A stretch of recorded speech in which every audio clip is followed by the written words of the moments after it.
The wishbone is decades in the rearview mirror. Both teams have said sayonara to the Big 12, but this game is still huge.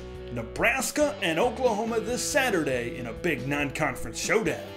Since Nebraska's season opening loss to Illinois, there have been two major confidence boosters, but this is Oklahoma, and if you haven't been paying attention the last few years, their offense is pretty good. But so is Nebraska's this season, and it starts and ends with number 2, Adrian Martinez. Adrian is one of the best offensive all-purpose threats in the Big Ten, currently second in the conference in passing yards, 4th in the conference in rushing yards, and he's the top all-purpose guy, 984 yards and 7 total touchdowns so far this season. And he's got a threat this year on the outside in Samori Toure. Former FCS All-American at Montana, currently tops in the Big Ten in receiving yards. When you look at Oklahoma, they seemed beatable that first game against a solid Tulane team.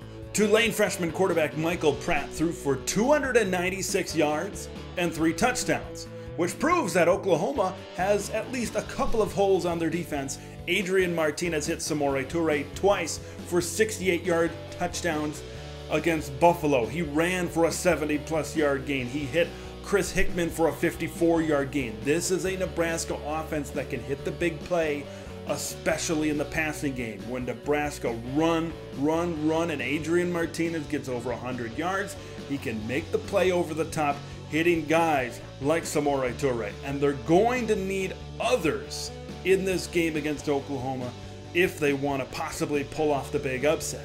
Oliver Martin is slated to be back from injury. He had 6 catches, 103 yards, and a touchdown in the season opener against Illinois. If they can't key in on Samori Toure, that allows Adrian Martinez a lot more flexibility on the offensive side of the football. And if they can get their passing game going, it softens things up in the running game as well. Nebraska's offense starts with a running game. If Adrian Martinez can get going, that opens one-on-one matchups over the top. They need their offensive line to have a great game to open up running lanes. You know this Oklahoma defense is going to key in on Adrian Martinez. For Oklahoma, the key to victory, let's stop Adrian Martinez from having a good day on the ground. Let's force him.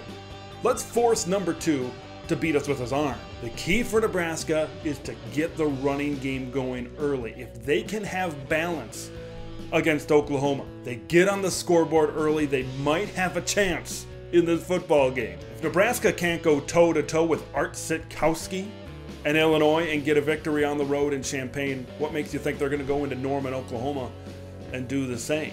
If Oklahoma's smart, they're going to shut down Adrian Martinez in the running game and make him beat you with his arm, something that Adrian Martinez hasn't exactly been strong at in the past. 4 out of the 5 touchdowns that Tulane scored in their football game were 6 yards or less, and the other one was a 15-yard scoring play. So they were more methodical in their drives and didn't hit big touchdown plays. That's how Nebraska has scored on a lot of plays this year.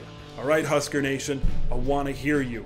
Do the Huskers have a shot this Saturday against Oklahoma?